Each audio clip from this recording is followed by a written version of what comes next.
Part 2 of the TJ build.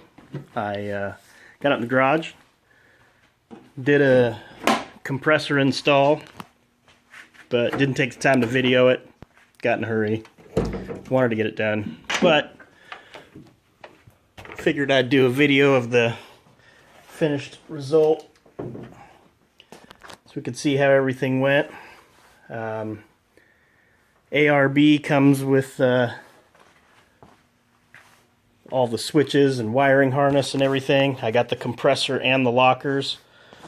The way these Jeeps are set up, if they don't have anti-lock brakes, they have this nice plate with nothing on it because that's where all the ABS stuff's supposed to go. Makes perfect spot for mounting the compressor. Got everything wired.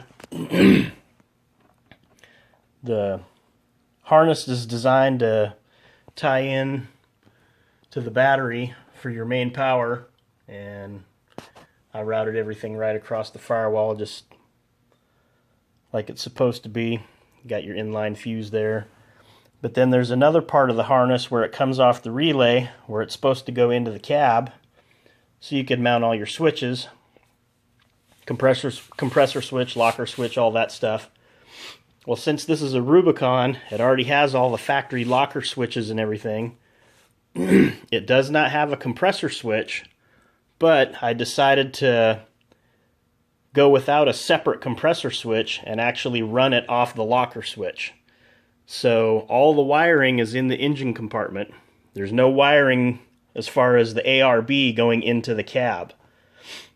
Made it a lot easier once I figured out where to wire it. I didn't have to run anything into the cab, up under the dash, trying to tie into the switch and all that, because everything for the factory lockers is right here inside this box.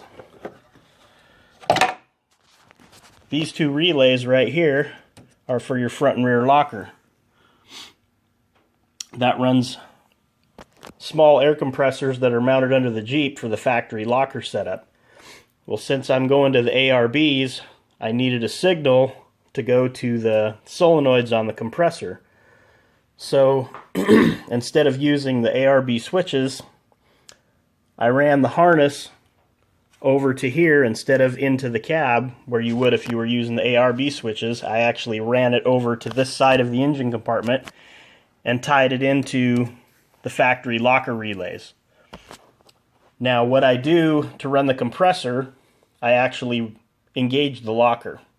So if I want to air up my tires, I just pull off to the side of the road when I get to the end of the trail. I hit the locker switch, it automatically turns the locker on with the rear locker. I can air up my tires. Once I'm all done, I just unlock the rear locker, the compressor goes off. And I didn't have to do any alterations or change anything on the dash. It looks all factory original, but everything functions with all the ARB stuff. So I can run the compressor, I can run my lockers individually with the factory switch. Since I haven't installed them yet, I just have the lines coming off the compressor. No lines coming out of the control solenoids yet because there's nothing installed. But once the axles are redone with the lockers, I'll run my air lines off of those solenoids. I didn't get a video of wiring up the solenoids, but I did take a picture of it. So at the end of the video, I'll put that picture so you can see which posts you wire the ARB harness into the factory relays. The picture shows the ARB wires just shoved into the plug. I did that just to test it to make sure that it was going to work. I took the rear locker wire and the compressor wire and put them together on the rear locker solenoid so that it would engage the locker and the compressor at the same time. And then there's a single wire going to the front solenoid so that when the front solenoid's activated, it just activates the front locker. The compressor's already engaged with the rear locker solenoid. So when you see that picture, that's not permanently wired. That was just a test fit. Then once I figured out that everything works, I pulled those plugs out with the factory wires, put new ends on the ARB wires, and then inserted them back up into the solenoid pocket so that it would connect with the solenoid. So it looks all factory, but it's actually the ARB harness going into the solenoid. And that's about it.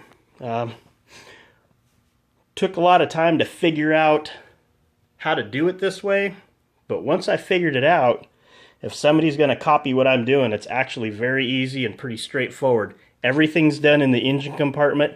Nothing has to go inside the cab, so it's pretty straightforward if you're using the ARB harness. It just runs from the compressor over to the control box and the battery, and it would probably be a pretty quick, easy way to do it once you know how it's done. If anybody's got any questions, leave a comment. One more thing to point out, explain a little bit what's going on here on the compressor.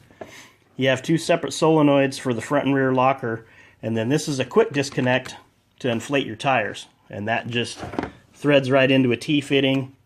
If you don't use it for tire inflation and you just use it for the locker, all you will have is these two solenoids.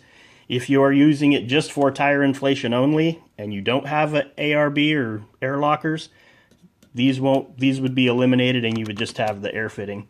But since I have both, everything's here.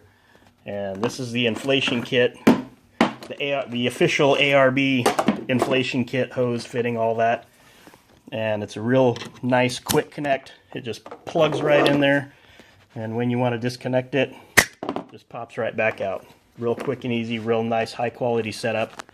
A friend of mine runs this setup on his JK, and that's why I decided to go with this, since he's had good luck and hasn't had any issues with it. So that's about it for the locker install. See you next time.